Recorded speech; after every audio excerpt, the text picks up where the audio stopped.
Terserah, mari kita lanjutkan lagi membahas buku revitalisasi pertanian dan dialog peradaban itu. Yang tebelnya itu kurang lebih 847, masih ditambah yang angka Romawi ya. Ya 900 lah, 950. Ya. Buku ini karena satu proyek besar yang dipersembahkan untuk Selo Sumarjan Research Center di UI, maka editornya itu terdiri dari suatu tim itu. Yang pertama adalah Bayu Krisnamurti, staf Menko Equine, yang setelah itu kemudian menjadi menteri ya, berupa saya pertanian gitu. Lalu Doni Gahral Adian ya, bagian filsafat Universitas Indonesia. Eko Wijayanto dari UI juga bagian filsafat. Francisca Rungkat Zakaria dari IPB. Gumilar Rusdiwa Sumantri dari Universitas Indonesia ya. Lalu Jafar Hafsah, menteri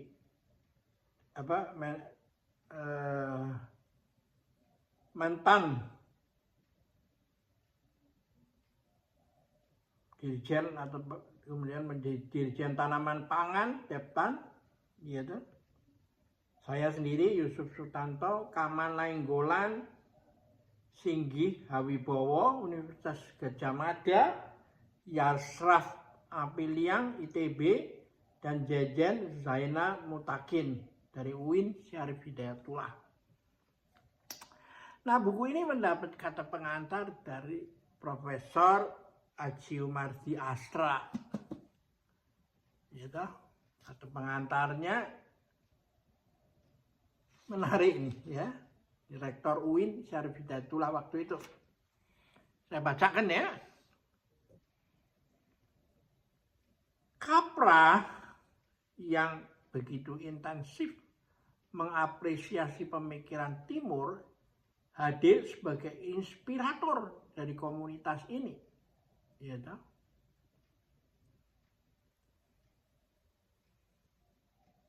Posisinya dirasa unik karena ia adalah sedikit dari orang yang berpandangan lain terhadap tradisi Timur. Selama ini tradisi Timur sering digambarkan terutama oleh epistemologi Barat sebagai tradisi yang mistis, eksotik, dan anti rasional itu ya. Ia tiba-tiba dalam buku The Tao of Physics sebagai contoh mengatakan bahwa fisika kuantum memiliki banyak kesamaan dengan tradisi Taoism. Ini yang sering kali saya sebut science yang mirip dengan Taoism, toh? Fisikawan dan filsuf ini mengatakan bahwa penemuan mutakhir dunia fisika mendukung kebenaran mistik Timur. Hal lain yang paling penting adalah pikirannya tentang cara pandang holistik. Ya. Ia melihat bahwa kehidupan ini seperti jejaring web of life yang saling berkaitan satu sama lain. Dunia tidak lagi bisa dilihat sebagai parsial seperti lazim dalam cara pandang dualistik. Kemenyatuan realitas ini ia temukan baik dalam fisika dan juga biologi, ekologi, bahkan mistisisme. Tentunya pemikirannya masih bisa diperdebatkan, tetapi setidaknya bagi komunitas ini, cara pandang tersebut bisa digunakan sebagai landasan untuk melakukan perubahan. Jadi inilah positioning daripada Profesor Aksyomardi Asra di dalam buku ini, ya toh? Ya. Jadi sebagai wujud apresiasi terhadap pemikiran dan budaya Timur, komunitas ini pada bulan Mei, nah ini Mei 2005. Maka ini dari Mei sampai sekarang itu udah 20 tahun ya. Mengundang Profesor Tu Weiming, ahli Konfusianisme dari Harvard University ke Indonesia. Beliau hadir atas undangan saya sebagai Rektor UIN Syarif Hidayatullah Jakarta, ya, dan bertindak sebagai wakil komunitas pemerhati budaya dan filsafat Timur. Tu Weiming selama di Indonesia telah bertukar pikiran, ya, dengan akar lintas disipliner di berbagai kampus yang merupakan anggota komunitas. Saat itulah komunikasi antar lembaga dan individu anggota komunitas itu menjadi semakin intens. Nah, buku revitalisasi pertanian dan dialog peradaban adalah hasil kelanjutan komunikasi antar sesama anggota komunitas. Ide penulisan buku ini muncul menjelang Hari Pangan Sedunia. Masalah pangan, terutama di Indonesia, menjadi masalah yang sangat pelik. Karena itu permasalahan ini haruslah ditangani secara serius. Ya. Nah, ini menariknya buku ini nih ya. Nah, sebagai selingan karena supaya tidak terlalu lebih molor waktunya lebih dari 10 menit. Saya juga menemukan satu kisah yang terselip begitu aja, tapi kalau nggak saya angkat ya udah hilang itu. Ya, untung saya masih ingat dan saya sudah jadi sedimen di pikiran saya, benak saya, dan akhirnya ini saya diingatkan, lalu saya mau ceritakan dalam kesempatan ini sebagai berikut.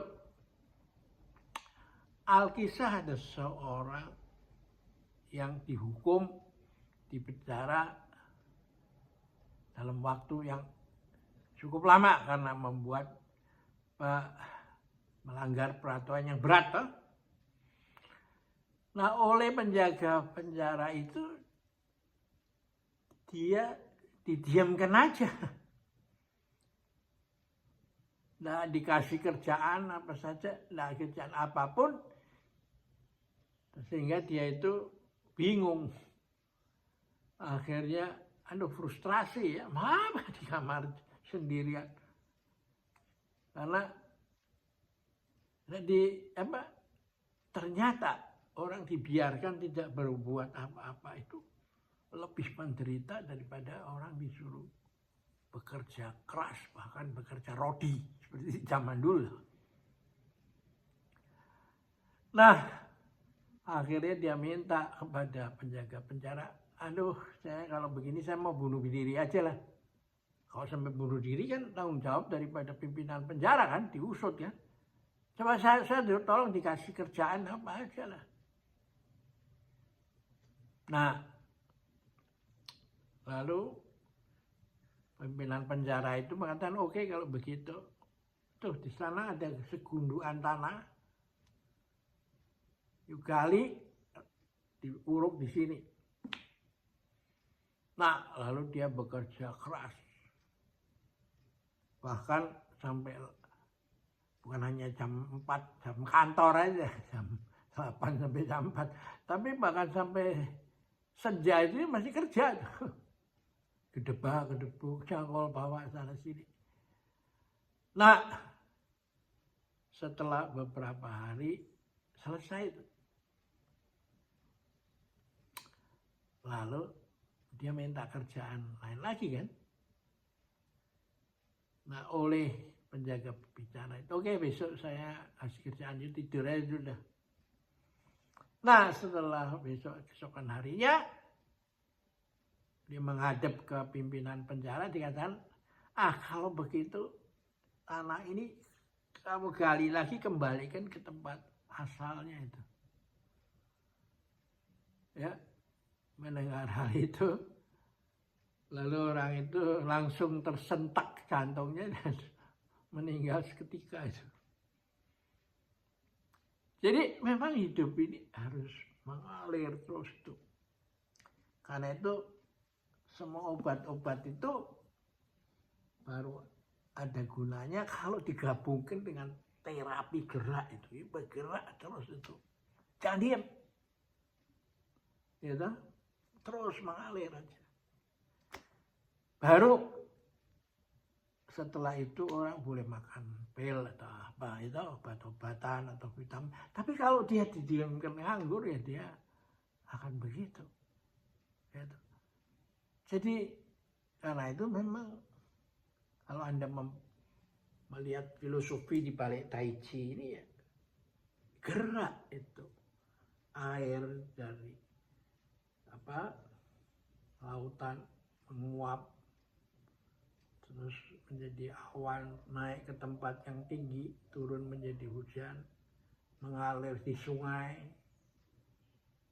ya, sampai ke laut, yang mengalir di darat, sampai kepada tempat yang cekung itu, lalu menjadi danau. Nah, semua satwa dan apa segala, dia menghidupi, memberi kehidupan pada alam semesta itu. Nah, yang mentok menjadi God, ya dia lama-lama menjadi spoil, busuk, berbau, dan akhirnya si air itu menguap.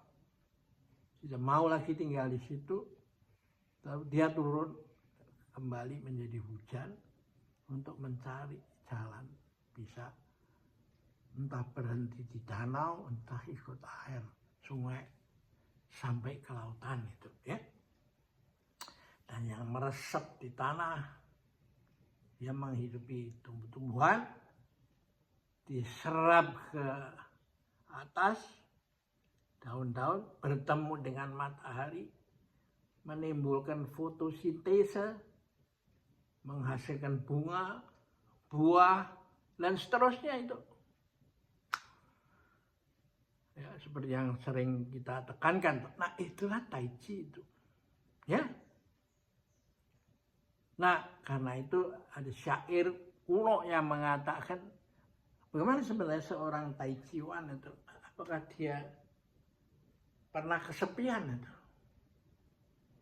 Nah, seorang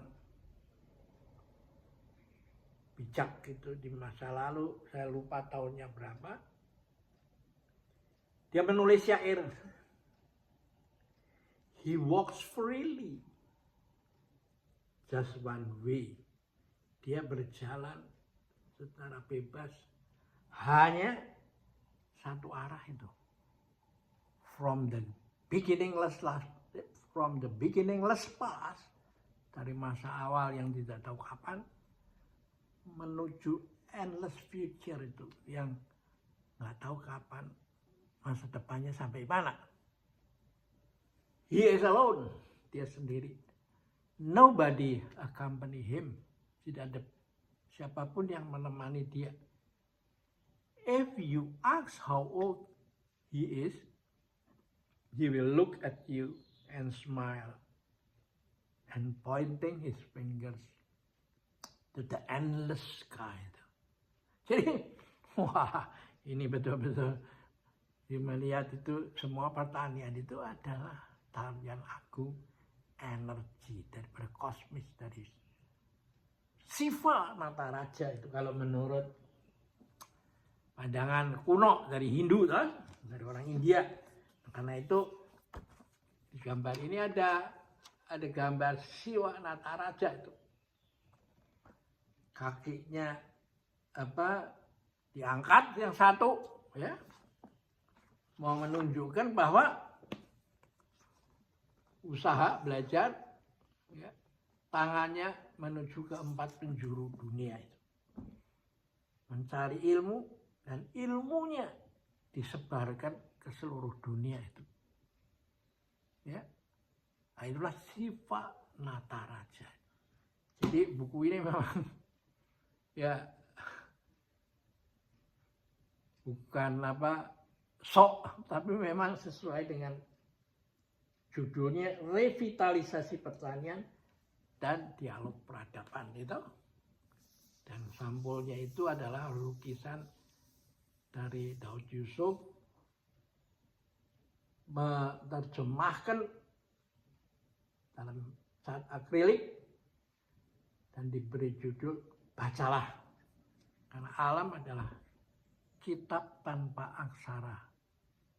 Kalau dalam bahasa Mandarin, Wu Zi Tian Su. Wu tidak ada aksara, Zi Tian Su. Su kitabnya daripada Tian, langit. Ya, oke, kita akhiri dulu pertemuan kita kali ini. Sampai jumpa lagi.